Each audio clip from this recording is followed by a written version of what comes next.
Wild geese. You do not have to be good. You do not have to walk on your knees for 100 miles through the desert repenting. You only have to let the soft animal of your body love what it loves. Tell me about despair, yours, and I will tell you mine. Meanwhile, the world goes on. Meanwhile, the sun and the clear pebbles of the rain are moving across the landscapes, over the prairies and the deep trees, the mountains and the rivers. Meanwhile, the wild geese, high in the clean blue air, are heading home again. Whoever you are, no matter how lonely, the world offers itself to your imagination, calls to you like the wild geese, harsh and exciting, over and over announcing your place in the family of things. This poem by American poet Mary Oliver is one of the many she wrote in her life that served as an ode to her great love for the natural world. In an essay called Winter Hours, she writes, "I could not be a poet without the natural world. Someone else could, but not me. For me, a door to the woods is the door to the temple." My name is Mia, and I'm currently walking through the woods of Rosalind Park in Bendigo, where I will be guiding you through field writing. The act of field writing in this sound walk will hopefully serve as a door into your own temple.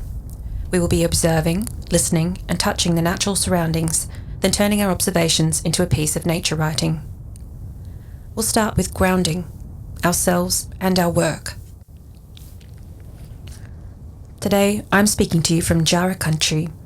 The traditional owners of this land are the Dja Dja Wurrung people, and I want to first acknowledge them as the true custodians of this land and pay my deep respect to their ancestors past and present.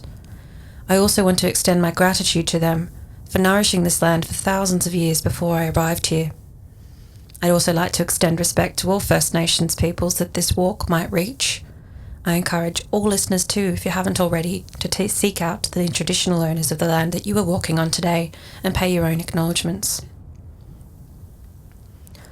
I moved to Victoria from Jabberkai country in far north Queensland, from a town surrounded by lush rainforest and the Great Barrier Reef, a place where there are tropical cyclones, burning fields of canes and two seasons, two moods, wet and dry. It was here in far north Queensland, sitting on a rock above the ocean as a young girl, watching turtles graze on sea moss, that I fell in love with the natural world. Since then, I have noticed its significance emerge in all of my writing. Where I live now is not too far from Rosalind Park. Up over the slope of the hill, near the Hustlers Reserve, where 100 years ago a gold mine, seemingly sick of being pillaged, caved in and took 7 young miners with her. In the 1800s, central Victoria was known as the Goldfields, and we can still see the remnants of the extraction of natural resources on the land today. In the rusted knuckles of the old mine shafts, the creamy chunks of quartz scattered across the bushy landscape, the mullock heaps and the poppet heads that sit tall on the crest of the hill in this very park, providing a bird's eye view of the Dja Dja Wurrung country.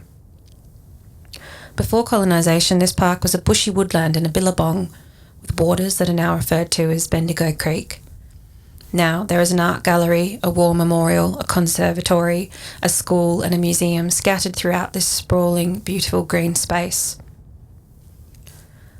While it's not necessary to know the context of a place in order to write about it, nor is it required to know the right names of all of the plants, trees and birds, it is important to note that when we write about the environment, we bring with us our own context, a mixed bag of personal and cultural experiences and memory that creates the meaning that we project onto it. And while not all writing has to mean something, it's rare that it doesn't. I recently attended a workshop myself by a wonderful Australian nature writer called Rebecca Giggs, who described nature writing as watching yourself watch the world. In this workshop, as we watch the world, I encourage you to think about what it is that you bring with you personally to this landscape, and how that affects the way that you write about it, the images you choose to focus on, the words you choose to describe them, and the meaning it creates for you. One of the most celebrated contemporary nature writers, Helen Macdonald, wrote that Old England is an imaginary place, a landscape built from words, woodcuts, films, paintings, picturesque engravings. It is a place imagined by people. All cultural representations of places are this, representations imagined by people. Hopefully this helps us think more clearly about how we write about place. Firstly, to write about a landscape, it is useful to think of setting up a shot with a camera lens. How wide is the lens? The wider lens here might be central Victoria. We can then narrow it down to Bendigo CBD, where there are trams and businesses and cars and people, and then further to Rosalind Park.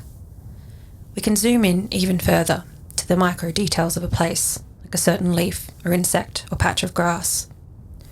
In her essay Upstream, Mary Oliver writes, "One tree is like another tree, but not too much. One tulip is like the next tulip, but not altogether.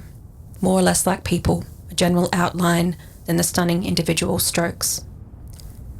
In today's field writing, we'll move closer to capture that individual detail. Nature writing is a very old genre.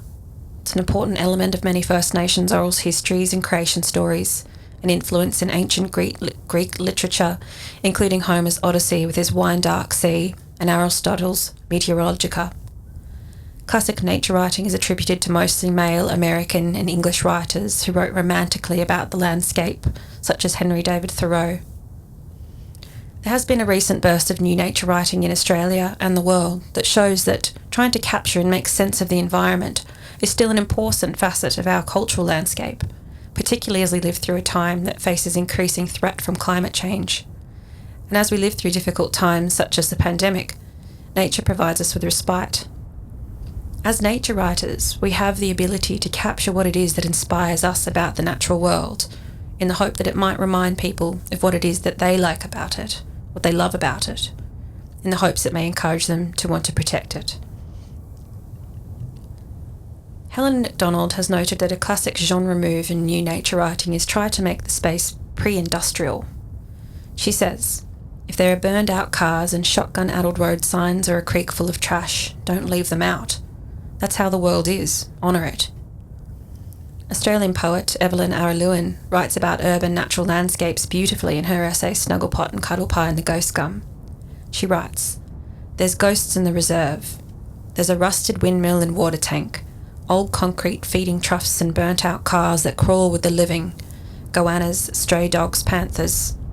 Go at the golden hour when the low sun slants sideways and watch their skins soak the light, or pass by in a cold early morning and see them soft blue silking through scratches of tall grass and bush pea." Don't feel that you need to exclude the dinging of the tram, the flowing of the fountain, the church bells in the distance, in order to write about nature. Even the landscape itself is human created. These trees here aren't all natives. They've been introduced and planted, curated. The effects of colonisation are everywhere, and it's important to acknowledge that, as well as capturing the richness that pockets of nature can provide us in our everyday life, such as the peregrine falcon in the urban suburb of North Fitzroy, Melbourne, who has been inhabiting the ledge of a house in Collins Street for nearly 30 years. Nature is all around us. As we walk through the park and observe the nature that is here, we will try to hone in on these fine details and richness to help us create meaning for ourselves and our readers. We will pay attention to the landscape. As Mary Oliver says, attention is the beginning of devotion. To start with, ground yourself. Where are you now, and who are you while you're there? Spend 10 minutes free writing about this. You might want to do this in 3 parts, zooming in as you go. For example, I'm in the central Victorian goldfields, in the sprawling green Rosalind Park, sitting under an oak tree.